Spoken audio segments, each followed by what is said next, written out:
bien dès le mois de mars. Nous avons avec les équipes qui sont ici présentes et que je voudrais saluer et remercier, conseils techniques, directeurs généraux, chefs de département, chefs de service, chefs de division, nous avons beaucoup de chefs à l'ONAS, mais également les ouvriers que je vois ici, que j'aperçois. Beaucoup d'efforts ont été faits cette année et l'un des axes majeurs, c'est le démarrage, je dis précoce, du curage. Nous avons commencé au mois de mars. Rien que pour la région de Dakar, pour un réseau d'à peu près 200 km, nous avons réalisé un curage qui tourne autour de 70%, entre 70 à 80%, ce qui n'a jamais été fait.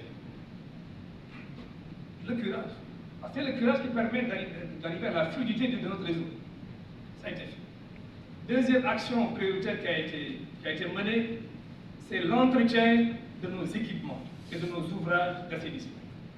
Qui dit équipement, ouvrage d'assainissement, parle des stations d'épuration, les stations de pompage, les stations de gestion de boue, de vidange, mais également du réseau de façon générale. Parce que le réseau est parfois gravitaire.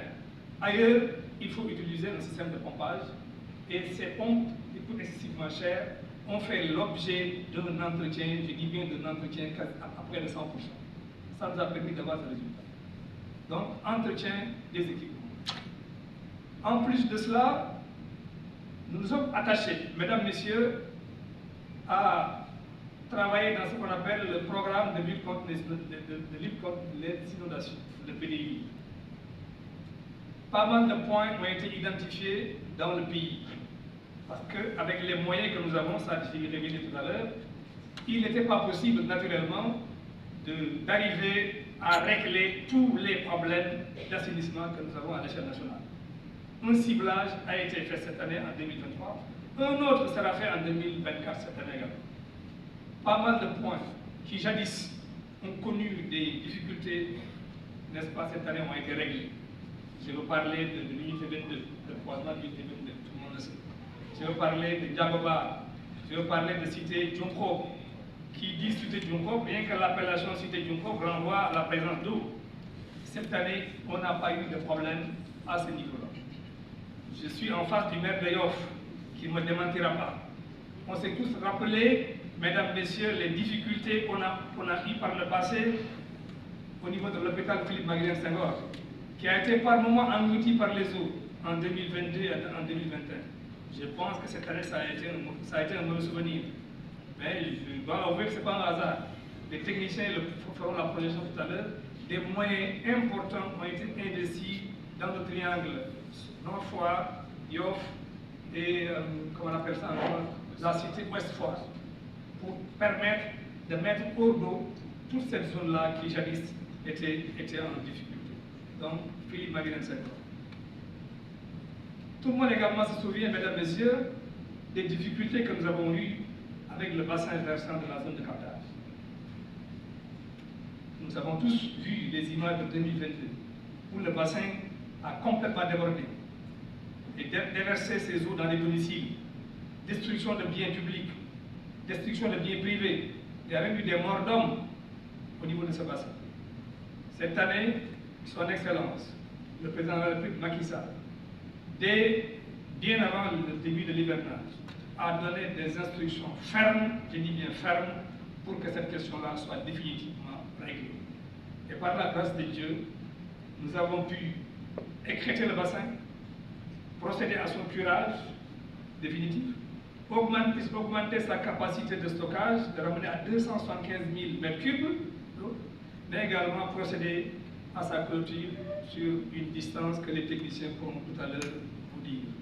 Ce qui est, de mon point de vue, éminemment important, et ça nous a permis de protéger des quartiers comme la zone de captage, des quartiers comme Grand Yoff, Cité Millionnaire, etc., etc., etc.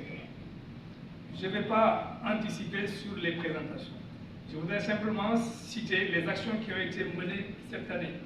Du point de vue des moyens, vous savez tous, les moyens de l'État sont limités. Les moyens de l'État de façon générale sont limités. Mais je voudrais profiter de cette occasion pour remercier le ministère la tutelle, nos deux tutelles, j'allais dire, le ministre de l'eau et de l'assainissement, Serigne Mbaye Thiam, ainsi que le ministre des Finances et du Budget, M. Moustapha Ba, qui nous ont fortement appuyés et qui n'ont ménagé aucun effort pour permettre à l'ONAS de réussir ce qu'elle a pu réussir cette année. Même si c'est epsilon, c'est grâce à la mobilisation de ces moyens-là qu'on a pu le faire. Donc je voudrais remercier donc, ces deux tutelles, sans oublier les ministres auprès du ministre de l'eau et de l'assainissement en charge de la prévention des inondations qui, comme tout le monde l'a constaté, a effectué des tournées, des voyages dans pas mal de localités de ce pays-là pour s'enquérir de la situation et donner des instructions précises à l'ONAS, lesquelles instructions ont été suivies d'actions. Donc, pas mal d'actions ont été menées. Des moyens importants ont été menés. Cette année, grâce à un financement obtenu à travers un projet PPP, le projet ANFAN nous a permis d'acquérir des équipements éminemment importants, de la logistique importante, des camions hydrocureurs, des tracteurs,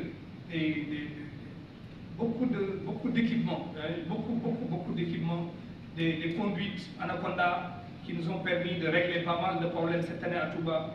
Donc tout cela, je pense qu'il faut rendre grâce à son Excellence le Président de la République Macky Sall parce qu'il n'a pas lésiné sur les moyens. L'année dernière, à cette heure-ci, les autorités étaient en train d'évaluer les résultats du plan Orsec. Je dis bien à cette heure-ci. On était en train d'évaluer le plan Orsec. Cette année, nous ne l'avons pas connu. Cela montre à suffisance que des efforts ont été faits. Toutefois, il importe d'être réaliste, comme je l'ai indiqué tout à l'heure. Dans pas mal de localités du pays, il y a encore des populations qui sont sous les eaux. Je veux penser à nos frères et sœurs qui habitent dans le bassin versant du lac Rose, dans la zone de Kounoun. Parce que comme vous le savez, cette année, les inondations ont été fortement déplacées dans cette zone-là. Avant 2020, l'épicentre des inondations, c'était le département de Pikine.